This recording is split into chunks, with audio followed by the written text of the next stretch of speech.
Assalamualaikum warahmatullahi wabarakatuh. Alhamdulillahi rabbil alamin. Wassalatu wassalamu ala ashrafil anbiya'i wal mursalin wa ala alihi wa sahbihi ajma'in. Allahumma salli wa sallim ala nabiyyina Muhammad wa ala alihi wa sahbihi wa man tabi'ahum bi ihsanin ila yaumiddin, amma ba'.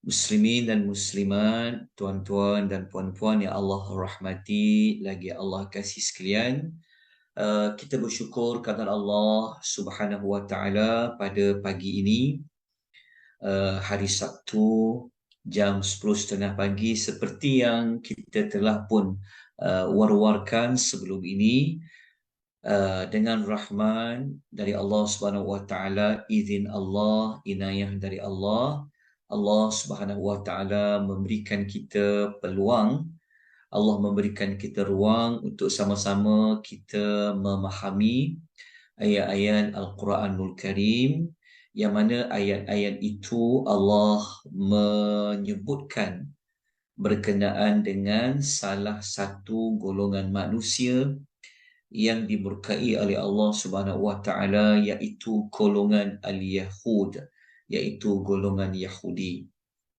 Okay, secara tidak langsung kita akan dapat mempelajari tentang nenek moyang orang Yahudi, iaitu di kalangan Bani Israel. Pagi ini, buat pengetahuan tuan-tuan dan puan-puan, adalah merupakan pertemuan kita buat siri yang ketujuh. Ini adalah kelas kita yang ketujuh, yang mana kita akan memperincikan lagi beberapa kesalahan orang Yahudi, termasuklah nenek moyang orang Yahudi, iaitu di kalangan Bani Israel di zaman mereka bersama dengan para nabi mereka. Jadi surah rujukannya insya-Allah nanti saya akan sebutkan. Nota saya akan edarkan selepas kelas ini insya-Allah. Insya-Allah saya akan edarkan nota ringkas bagi siri yang ketujuh.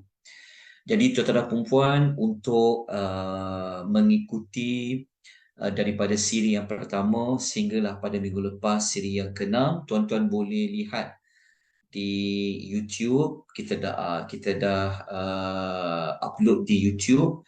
Juga tuan-tuan boleh lihat di FB page Malaysian Tadabbur Academy untuk siri-siri yang sebelumnya.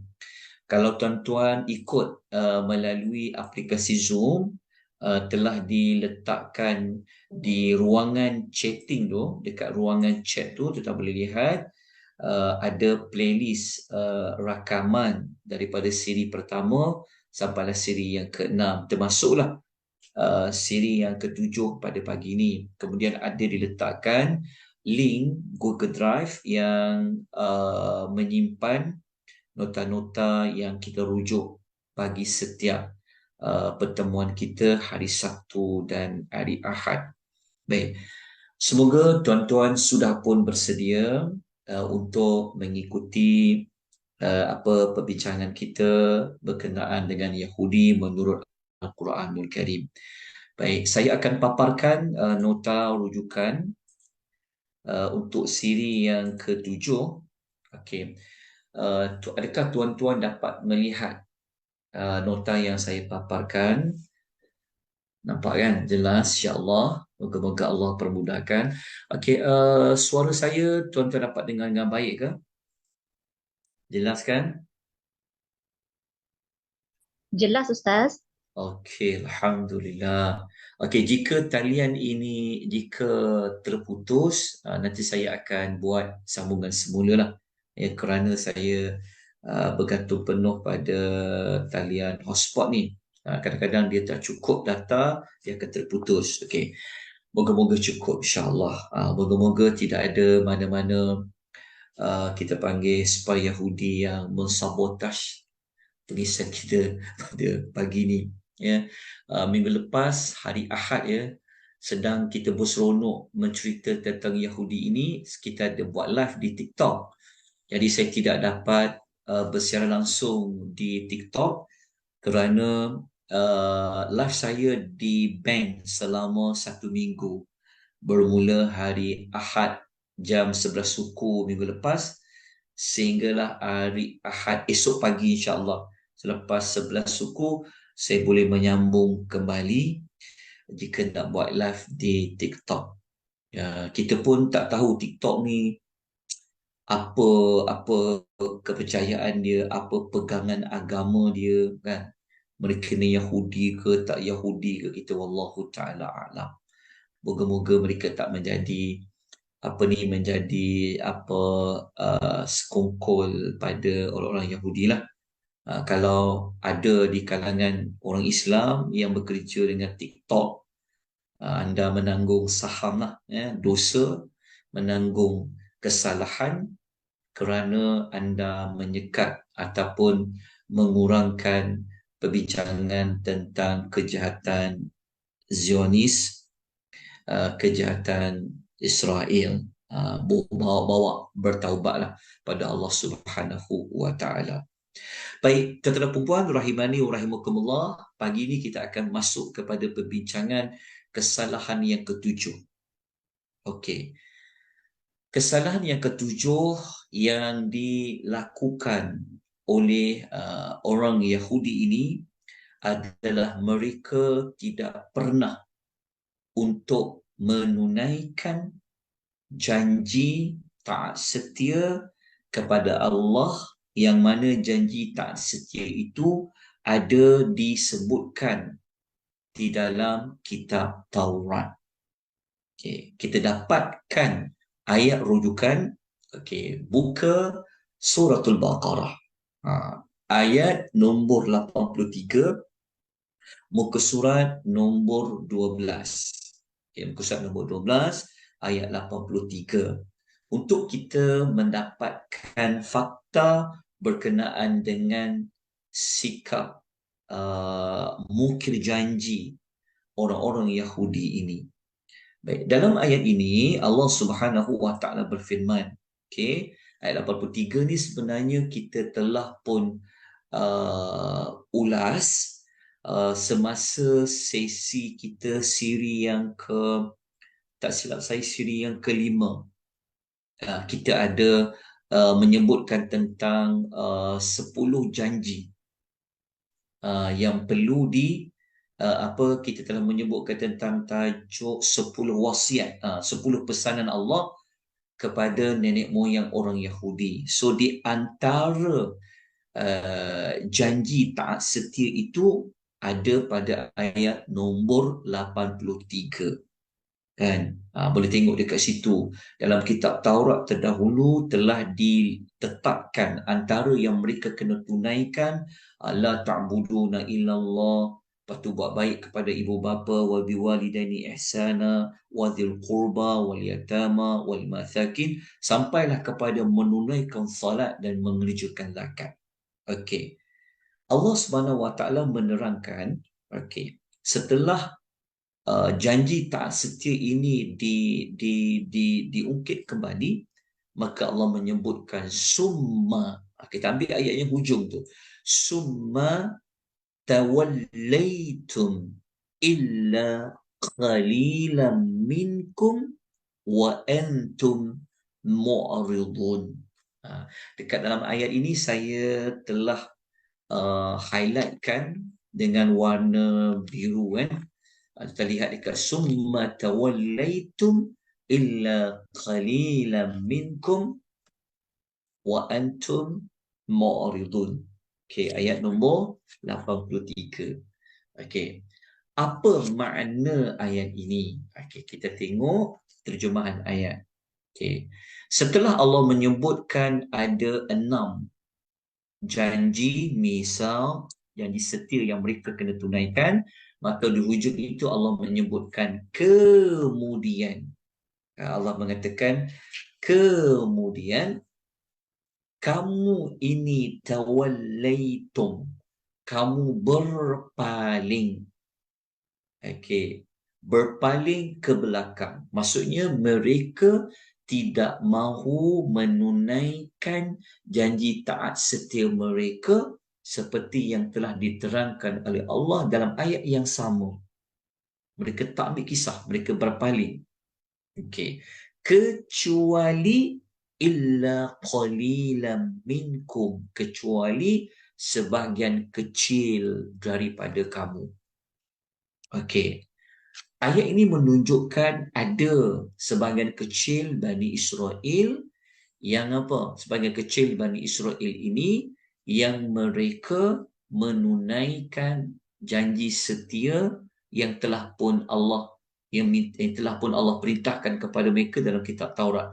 Tetapi majoritinya nenek moyang orang Yahudi ini mereka tidak menunaikan apa yang telah mereka janji untuk tunaikan. Contoh yang mereka kena tunaikan apa? Kena bacalah dia punya terjemahan ayat tu. Ini telah kita jelaskan sebelum ini. Contohnya Allah kata, janganlah kamu menyembah melainkan hanya kepada Allah.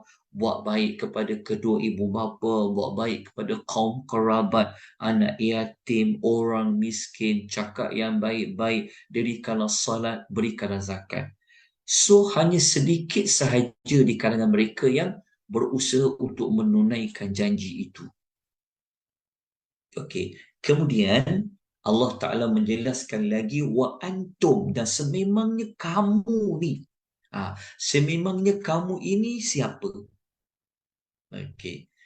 Ayat ini tuan-tuan, seperti yang kita jelaskan sebelum ini, okey, ayat-ayat dalam suratul Baqarah sudah pasti sasaran ayat itu adalah ditujukan kepada orang Yahudi yang mendiami bumi Madinatul Al-Munawwarah di zaman Nabi Muhammad sallallahu alaihi wasallam. Okey, cara nak educate, cara nak didik, nak bagi sedar orang Yahudi Madinah ini bahawa nak bagi mereka ni sedar, maka mereka diungkit kembali, mereka disedarkan dengan diimbau kembali apa yang telah dilakukan oleh nenek moyang mereka yang terdiri daripada Bani Israel yang tidak beriman. Seperti mana seolah-olah orang Yahudi Madinah ini mereka kena sedar dirilah bahawa mereka ini adalah daripada bangsa manusia yang nenek moyang mereka itu berpaling daripada menunaikan janji. Kemudian Allah mengatakan summa tawallaitum wa antum mu'ridun. Sememangnya kamu ini, kalau saya kalau kita merujuk kepada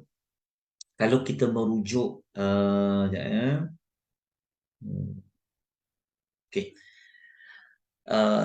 Sebahagian ulama tafsir kata kesemua ayat ini adalah menyebut tentang sikap nenek moyang orang Yahudi di kalangan Bani Israel itu sampai ayat habis hujung. Seolah-olah nenek moyang orang Yahudi ini sememangnya kamu adalah orang yang tidak menghiraukan perjanjian setia. Ini merujuk kepada Bani Israel yang mereka sepatutnya menunaikan janji taat setia itulah. Okey, ada sebahagian para ulama tafsir kata ayat yang dan sememangnya kamu orang yang tidak menghiraukan perjanjian setia ini adalah merujuk kepada orang Yahudi Madinah. Kita dah bagi tahu bahawa ayat ni memang untuk orang Yahudi Madinah. Maksudnya ayat ini Allah ceritakan kembali. Cuma adakah perbuatan yang berpaling daripada taat setia itu adalah tentang orang Yahudi Madinah atau tentang nenek moyang mereka yang terdahulu? Okey. Sebahagian ulama kata kesemua ayat ni adalah cerita tentang nenek moyang orang Yahudi yang terdahulu di kalangan Bani Israel tu. Ada sebahagian ulama kata sampai kepada ayat kecuali sebahagian kecil dari kamu merujuk kepada nenek moyang orang Yahudi, dan sememangnya kamu, ini merujuk kepada orang Yahudi Madinah. Okay, dua-dua pentafsiran itu boleh diterima. Okey, kerana kita memang sedia maklum orang Yahudi Madinah ini memang tak boleh pakai kalau bab mengenai janji. Memang mereka orang yang tak boleh dibuat sebarang janji. Jadi orang Yahudi Madinah ini mereka akan mereka ini dikaitkan dengan sikap nenek moyang mereka. Sepatutnya mereka kena sedar mereka ini ikut siapa, mereka ditiru perangai siapa.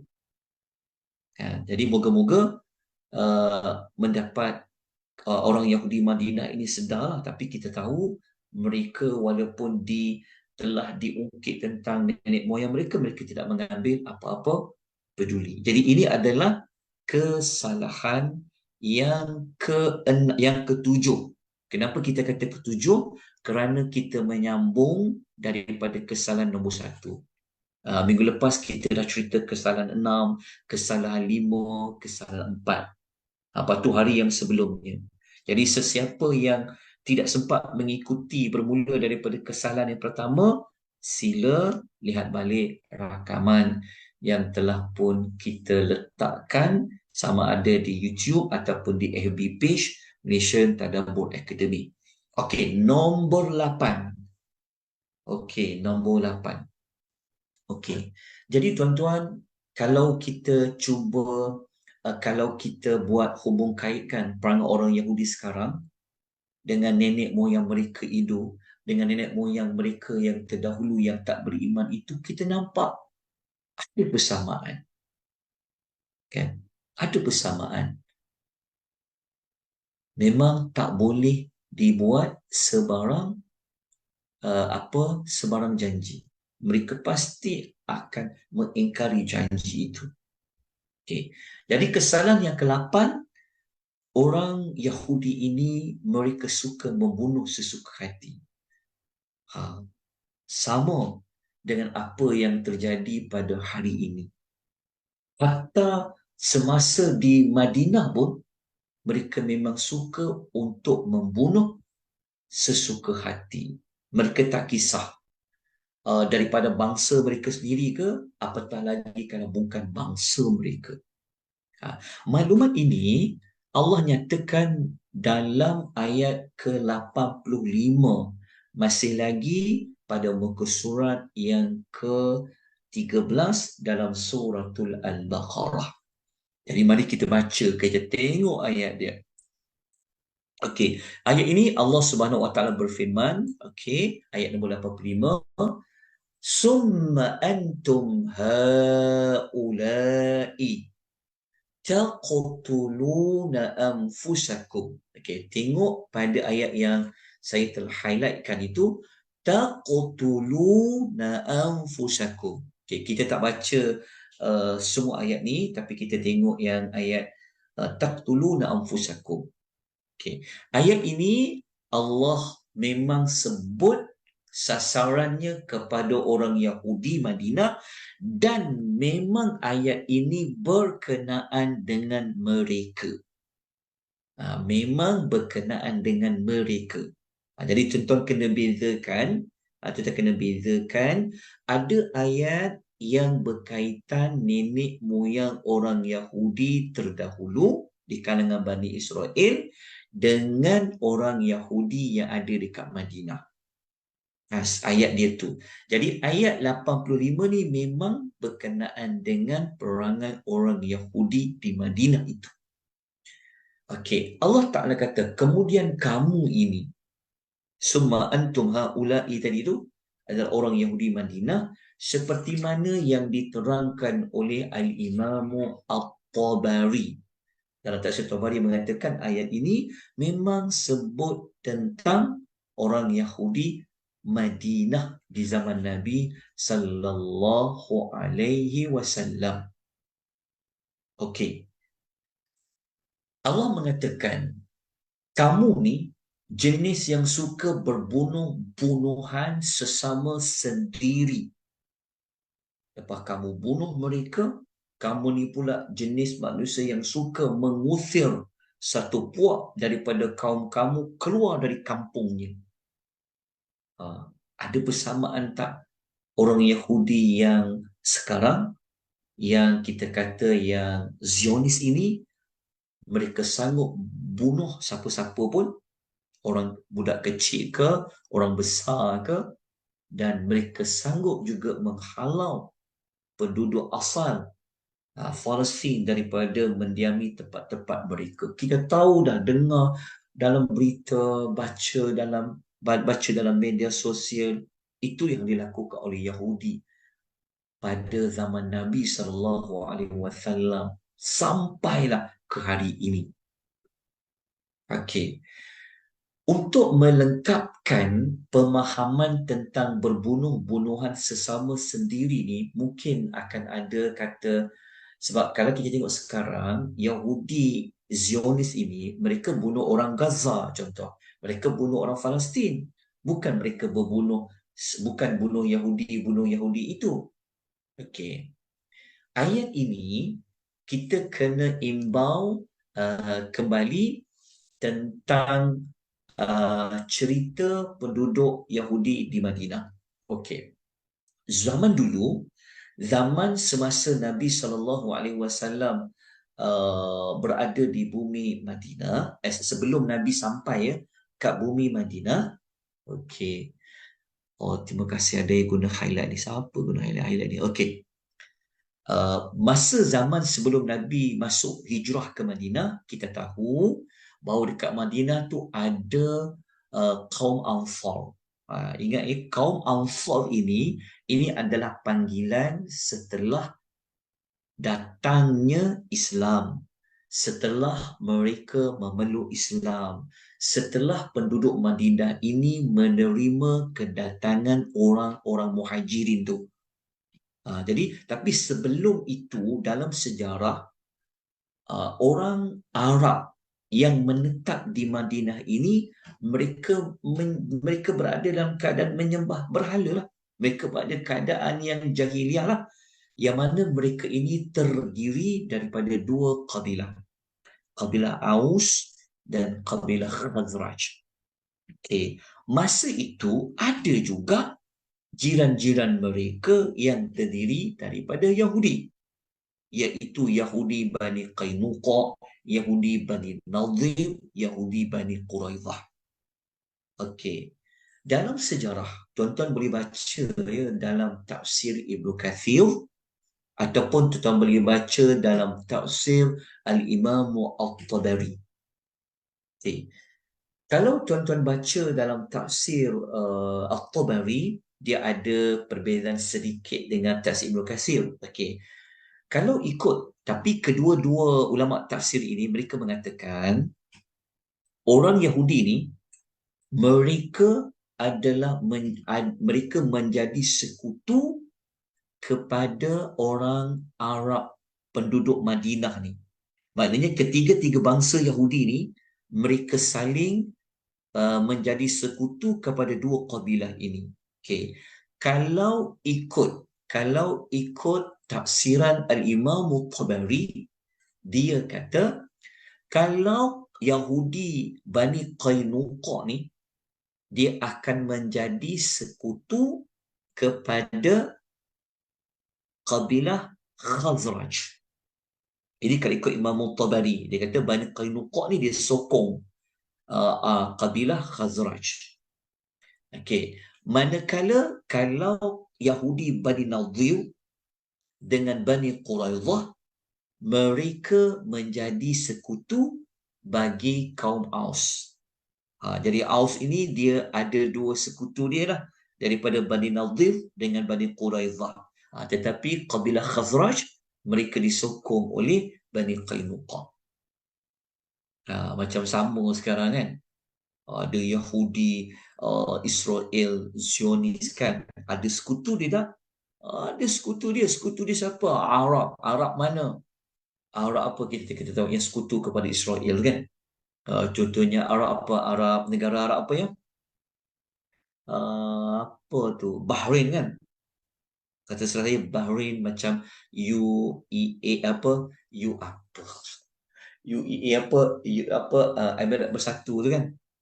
Itu sekutu. Rupa-rupanya Yahudi bersekutu, saling sokong menyokong ni sudah berlaku semasa mereka mendiami bumi Madinah lagi. Kan? Amerika menjadi sekutu kepada siapa?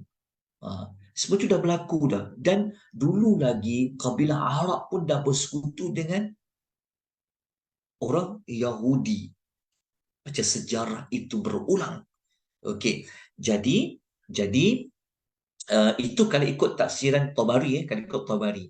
Tapi kalau ikut tafsiran Ibnu Kathir, kalau ikut Ibnu Kathir dia ada sedikit perbezaan lah. Kalau ikut Ibnu Kathir, kita akan tulis kalau ikut Ibnu Kathir, beliau mengatakan kalau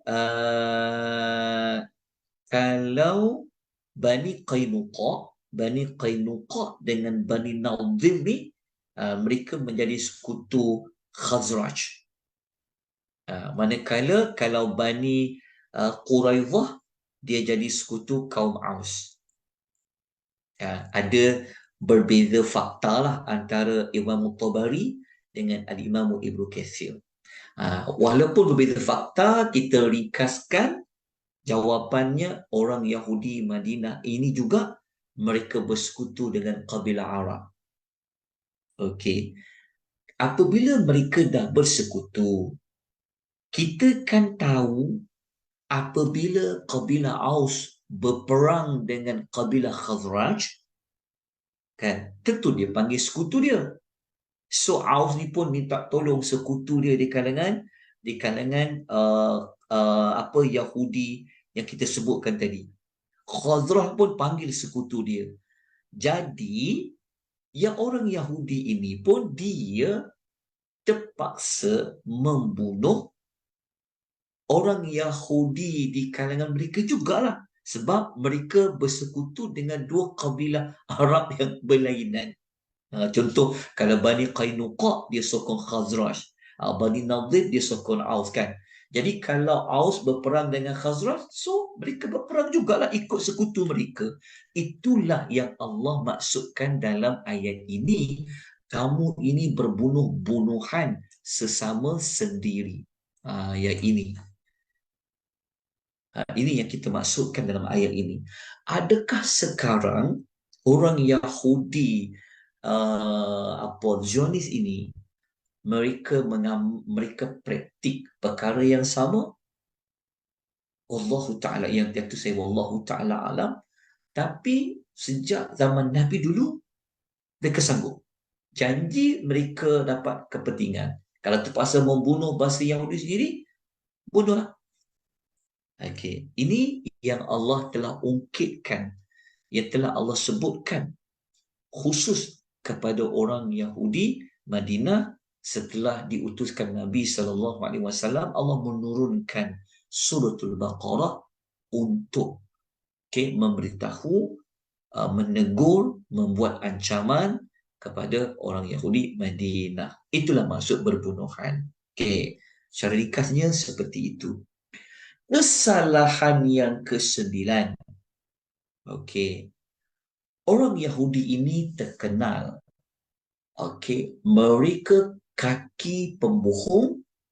Mereka orang yang memang tak percaya kepada Rasul, dan mereka juga ada yang sanggup bunuh para Rasul.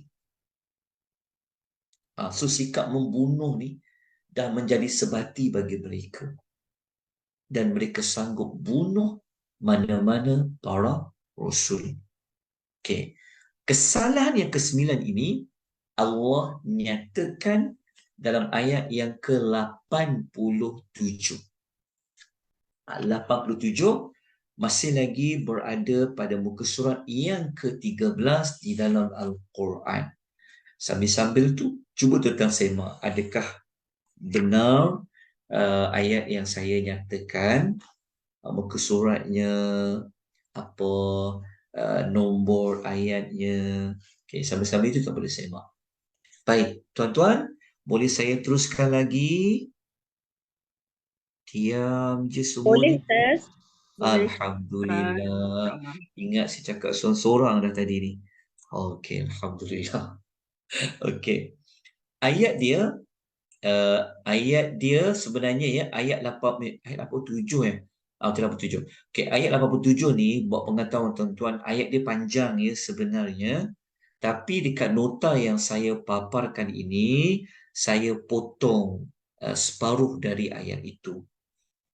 Okey.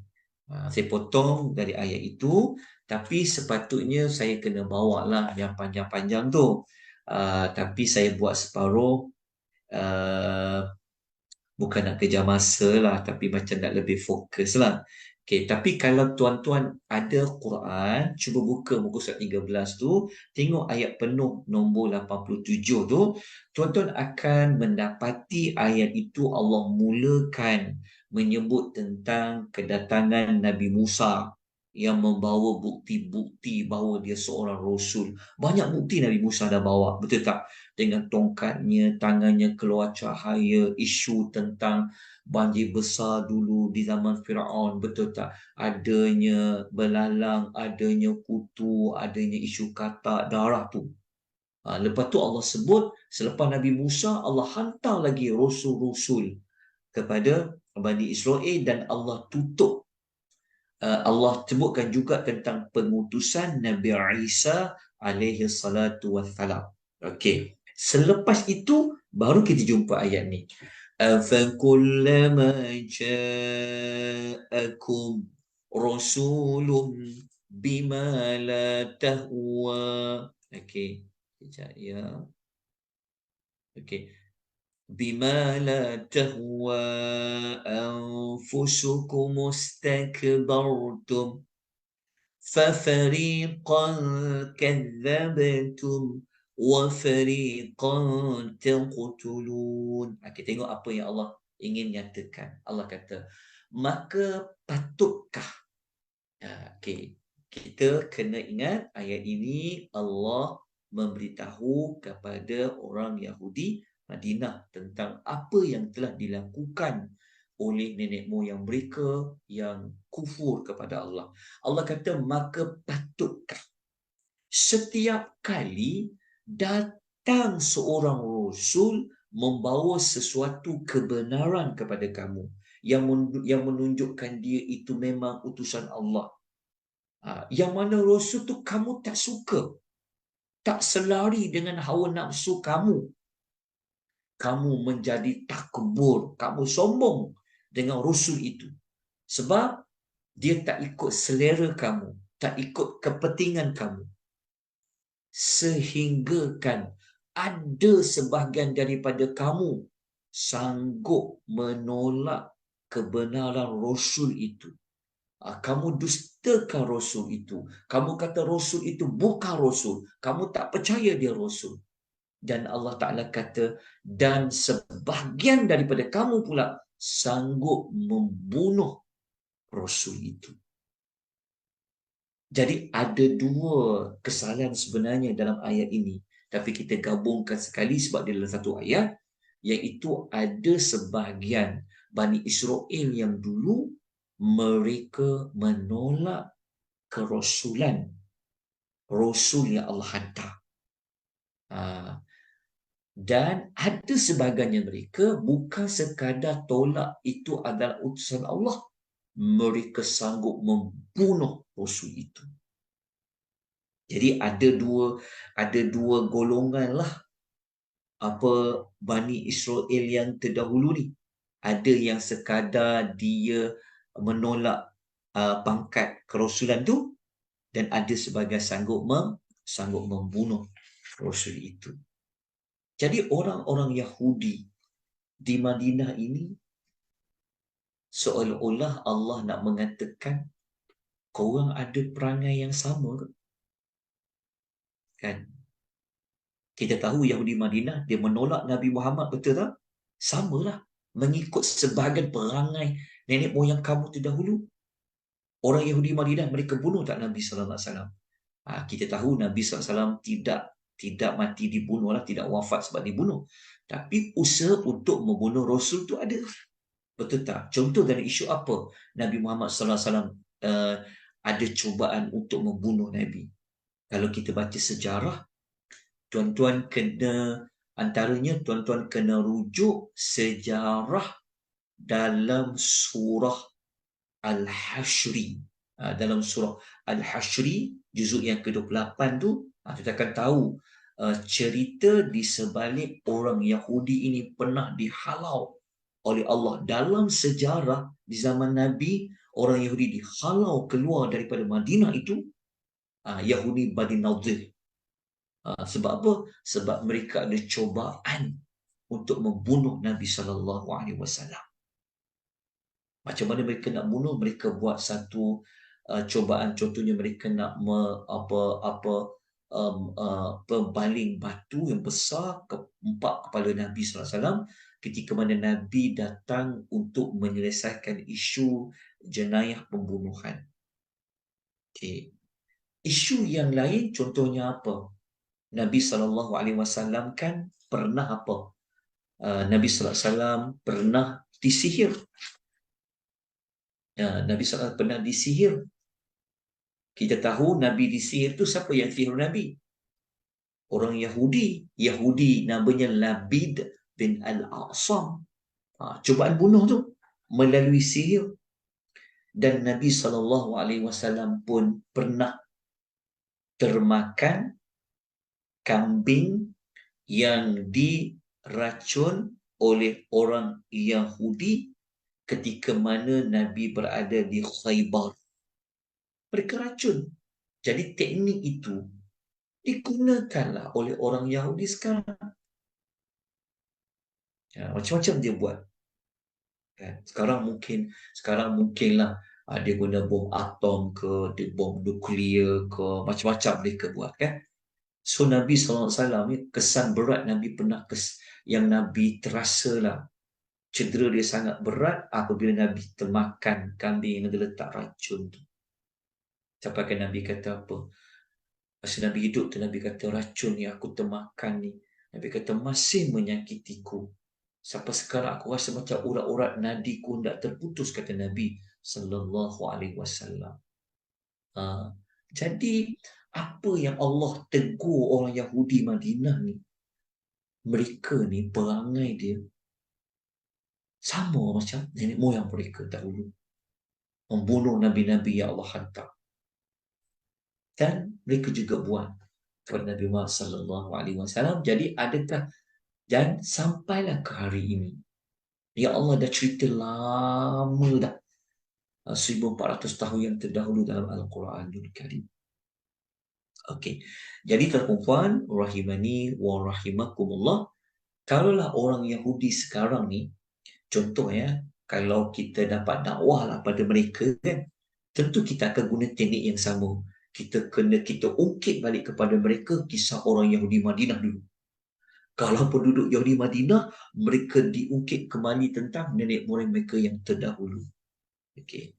Tuan-tuan, kita terus kepada ayat yang satu lagi. Masih lagi kepada kesalahan nombor 9. Kita nak rujuk satu lagi ayat.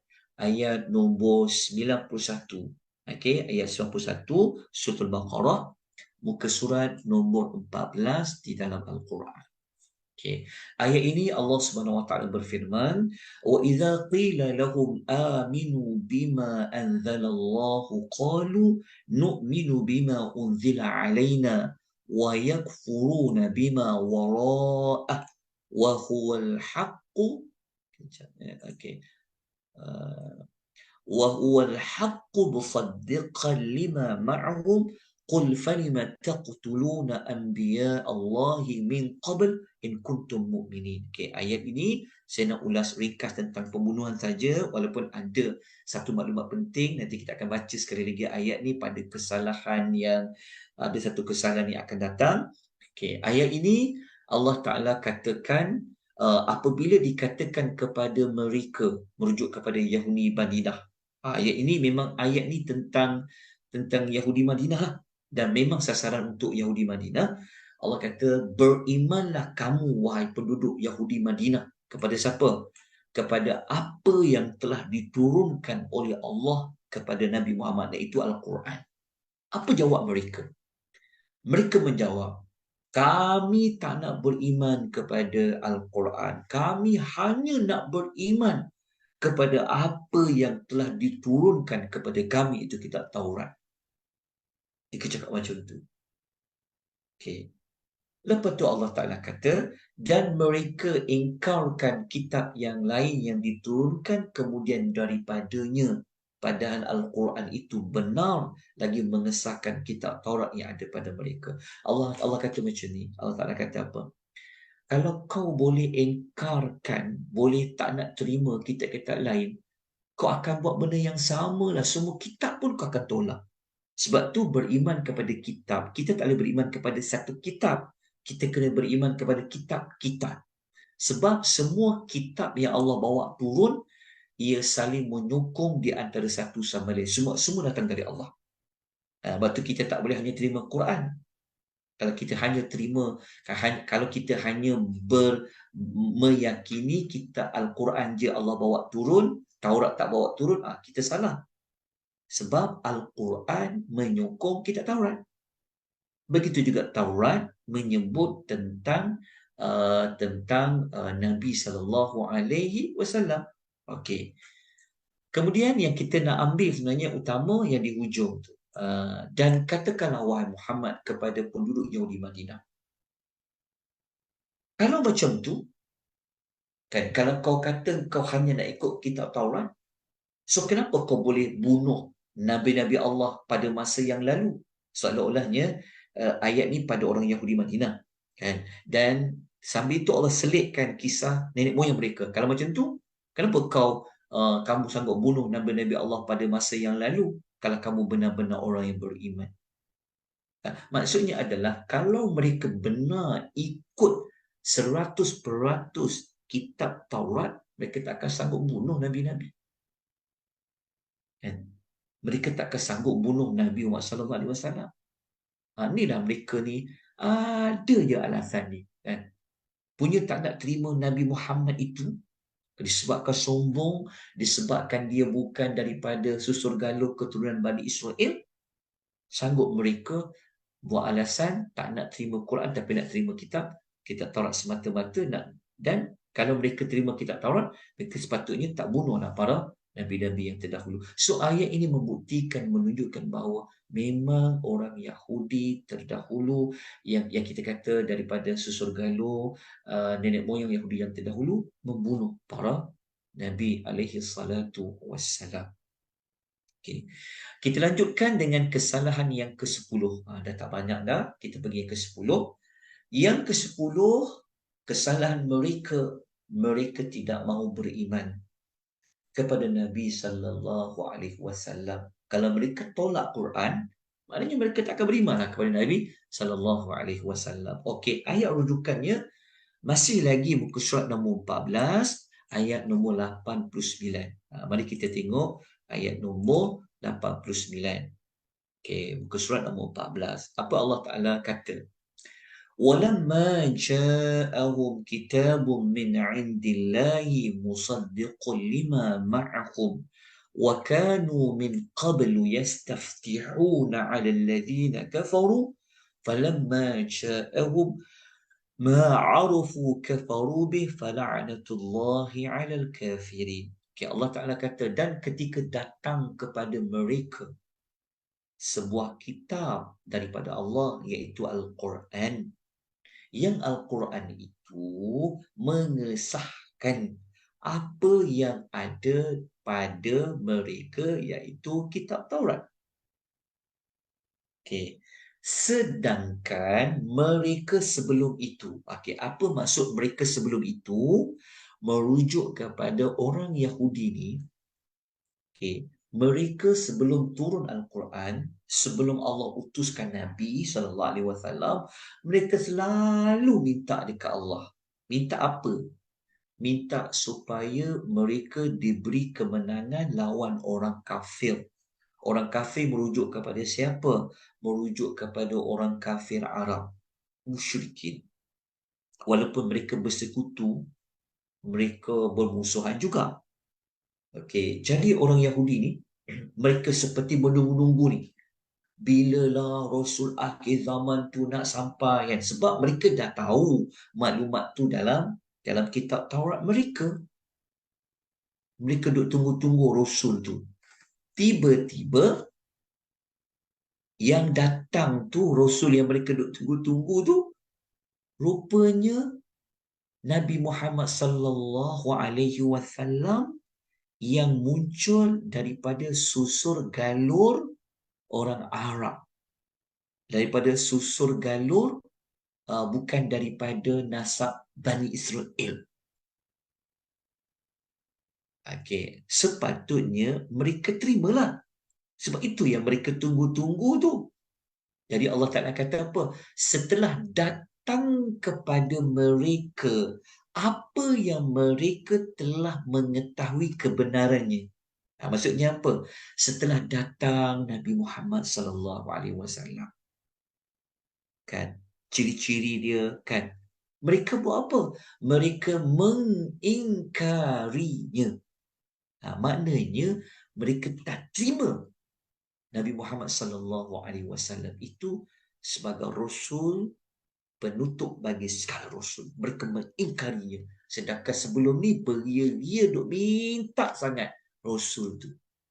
Dia macam sejarah yang, kalau tuan-tuan pernah ingat sejarah Bani Israel di zaman selepas kematian Nabi Musa, dikaitkan dengan sejarah kisah Tolut lawan Jalut tu. Kalau tuan-tuan pernah baca, kali ingatlah kisah dalam Tolut lawan Jalut tu, asal-asalnya Bani Israel ini mereka selalu dikalahkan oleh musuh-musuh mereka. Jadi mereka minta kepada seorang Nabi yang ada pada selepas zaman Nabi Musa tu. Ini selepas kematian Yusuf bin Nun. Mereka minta, lantiklah kami seorang panglima perang yang boleh memimpin kami untuk berperang. Kan? Nabi tu lantiklah Tolut tu jadi panglima perang. Dah lantik tak terima pula. Macam-macam mereka kata dekat Tolut tu. Tolut ni orang miskin lah, tak ada pengaruh lah. Itulah orang Bani Israel terdahulu. Sampailah kepada Yahudi yang ada zaman Nabi sallallahu alaihi wasallam. Okey, untuk tahu maklumat lanjut macam mana mereka boleh kenal Nabi dalam Quran itu, tuan-tuan kena lihat rakaman pengajian kita tentang kitab Taurat. Buat pengacara tentara perempuan ya, kami sebelum ini setiap Selasa malam Rabu 11 minggu ada 11 siri kami membincangkan tentang kitab Taurat di dalam Al-Quran. Macam mana Al-Quran cerita tentang isi kandungan kitab Taurat, dan Al-Quran memberitahu apakah reaksi Bani Israel terhadap kitab Taurat tu. Boleh lihat kembali perbincangan itu dengan tajuk Taurat menurut Al-Quran. Okay. Kemudian kita lanjutkan dengan ayat yang ke-101, muka surat 15 dan 16. Ini kena semak balik, betul tak muka surat berapa ayat 101 ni? Kita nak tengok ayat dia yang mereka menolak Nabi SAW. Macam mana bentuk mereka tak setuju Muhammad ni. Kita tengok Allah kata apa? Walamma ja'ahum rasulun min indillahi musaddiqun lima ma'ahum nabadha fariqum min alladhina utul kitaba kitaballahi min wara'a dhuhurihim ka'annahum la ya'lamun. Tengok terjemahan dia. Okay. Allah Subhanahu wa ta'ala berfirman, sekejap ya tuan-tuan ya. Izinkan saya sekejap.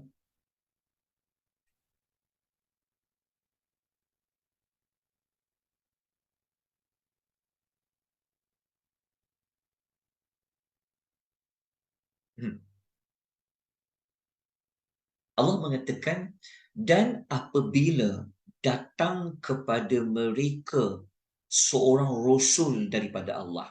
Seorang Rasul daripada Allah ini siapa? Ini adalah merujuk kepada Nabi Muhammad sallallahu alaihi wasallam. Mereka tu siapa? Mereka tu adalah penduduk Yahudi Madinah.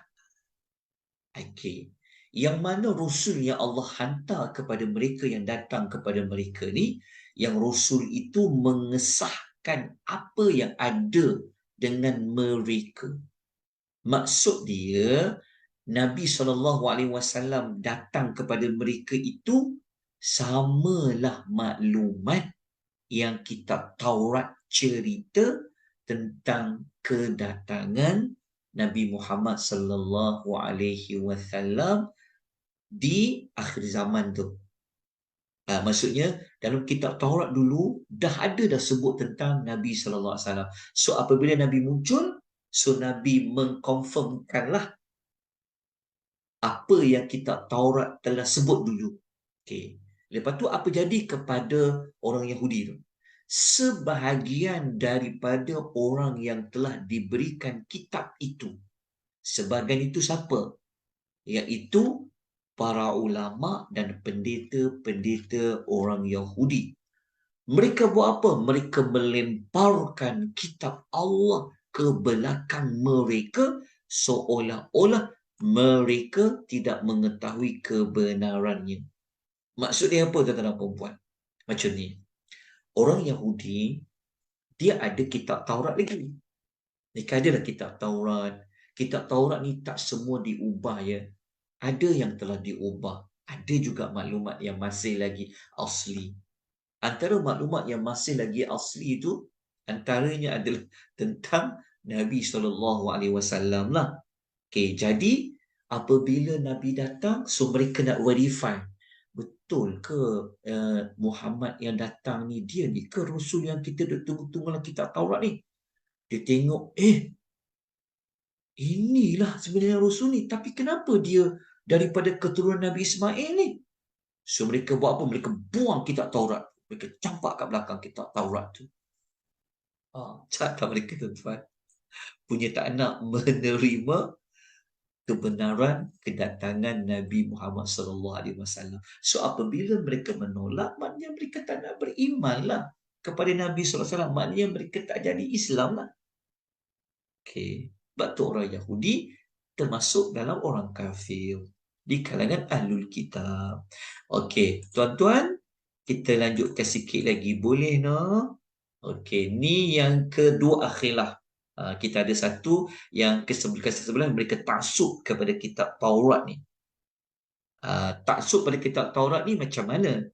Okey, ayat yang sama kita baca tadi 91 yang saya kata saya nak ringkaskan ni tentang ayat yang bunuh tadi itu.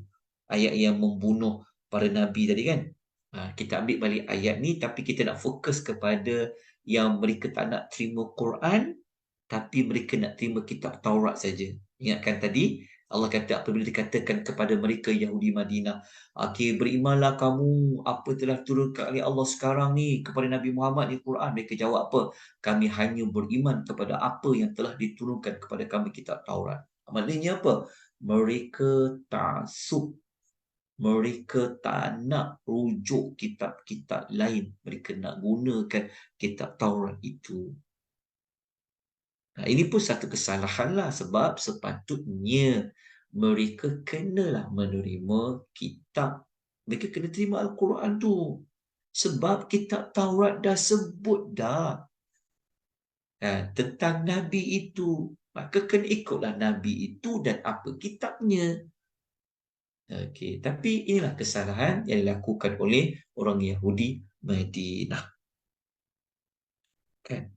Okey, mari kita tengok yang terakhir sekali yang Allah 11 lagi, sepatutnya nombor 12 kan. Allahumma salli ala Muhammad.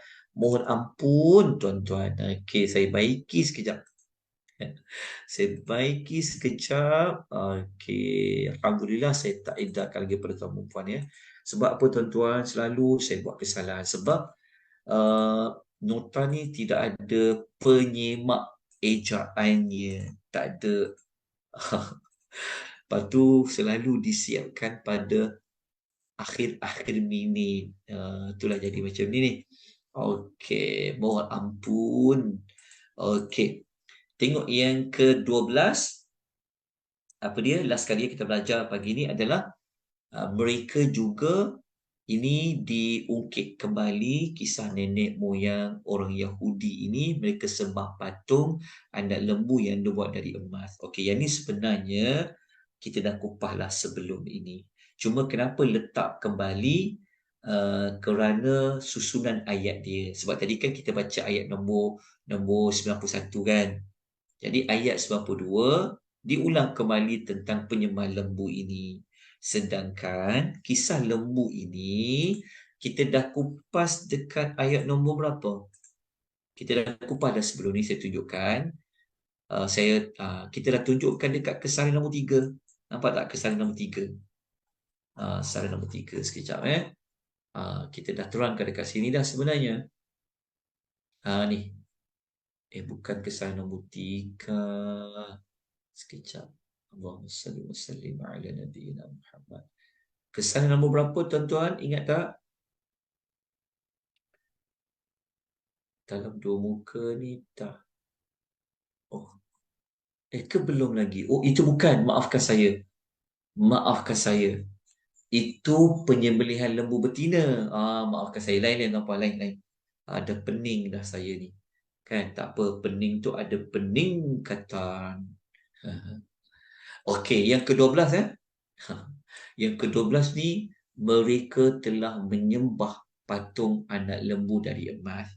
Okey, ini sebenarnya merujuk kepada nenek moyang orang Yahudi yang terdahulu. Allah mengungkit kembali sikap mereka yang sanggup menjadi kufur kepada Allah. Sedangkan Allah dah bagi mereka macam-macam nikmat dah.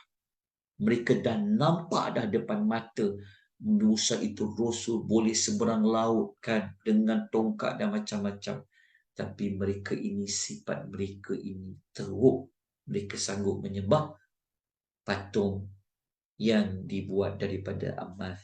Okey, kita tengok ayat dia pendek saja, ayat 12, muka surat nombor 14. Allah mengatakan, وَلَقَدْ جَاءَكُمْ مُوسَى بِالْبَيِّنَاتِ ثُمَّ اتَّخَذْتُمُ الْعِجْلَ مِنْ بَعْدِهِ وَأَنْتُمْ ظَالِمُونَ. Ayat ni pun dah terhilang dah ayat dia ni. Saya terpadam ni. Sepatutnya wa antum zalimun. Okay, Allah menyatakan, dan sesungguhnya telah datang kepada kamu Musa. Jadi Allah ungkitkan balik, oi orang Yahudi Madinah, kau ingat tak balik cerita nenek moyang korang dulu, yang Musa dah datang dah bawa bukti-bukti yang nyata kan dia tu memang utusan Allah. Kemudian kamu menyembah ijil, iaitu anak lembu, min ba'dihi, sepeninggalannya tu maksudnya apa? Semasa Nabi Musa pergi bermunajat di Gunung Tursina selama 40 malam tu. Sepanjang dia 40 malam dekat Gunung Tursina tu, kamu pergi menyembah anak lembu itu, dan kamu ni sebenarnya memang orang yang zalim, kata Allah. Kenapa Allah kata mereka zalim? Sebab mereka tahu mereka tak perlu buat pun perbuatan tu. Mereka tak perlu buat pun. Macam mana kita, kalau tuan-tuan nak catat, tuan-tuan boleh catat satu maklumat yang menunjukkan bahawasanya mereka memang tahu tau. Mereka memang tahu mereka buat salah. Maksudnya mereka tak patut pun mereka menyembah patung daripada patung bentuk anak lembu tu. Sebab tu Allah kata, korang ni memang orang yang termasuk orang yang suka melakukan kezaliman. Okey, tuan-tuan boleh rujuk dekat surah Al-A'raf, tulis surah Al-A'raf ayat 149, surah Al-A'raf ayat nombor 149, kita akan jumpa orang-orang yang menyembah patung anak lembu ni, mereka menyesal mereka buat, dan mereka tahu mereka itu berada dalam kesesatan. Waqadhallu, maknanya mereka tahu mereka tak patut buat pun, tapi inilah perangai nenek moyang orang Yahudi dulu. Okay. Inilah apa perbahasan kita yang terakhir. InsyaAllah pada pagi ini ayat 1-2 merupakan kesalahan yang ke-12. Saya harap tuan-tuan jelas, tuan-tuan boleh ikuti dengan baik. So, saya buka sekarang kepada penambahan maklumat. Kalau ada pembetulan, ada pertanyaan, dipersilakan. Okey, dipersilakan kalau ada. Ada tak?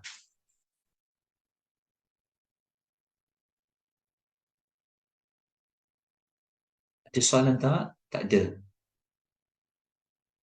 Tuan-tuan berada ni ada. Okey. Kalau tiada, kita berhenti dengan kadar ini. Saya mohon maaf jika penerangan saya ini kurang jelas, ada sebarang apa kekurangan, saya mohon ampun dan maaf. Dengan kadar yang mampu, kita bincang ayat itu secara ringkas. Kita tak sempat untuk tadabbur ayat ya secara panjang lebar. Kita jumpa lagi insya-Allah besok tuan-tuan, Ahad jam 10.30 pagi. Sambung dengan beberapa lagi kesalahan orang Yahudi ini untuk siri yang ke-8 insya-Allah. Aqulu qouli hadza wa astaghfirullahal azim. Wabillahi taufiq wal hidayah. Wassalamualaikum warahmatullahi wabarakatuh. Waalaikumsalam. Jangan Waalaikumsalam. Waalaikumsalam.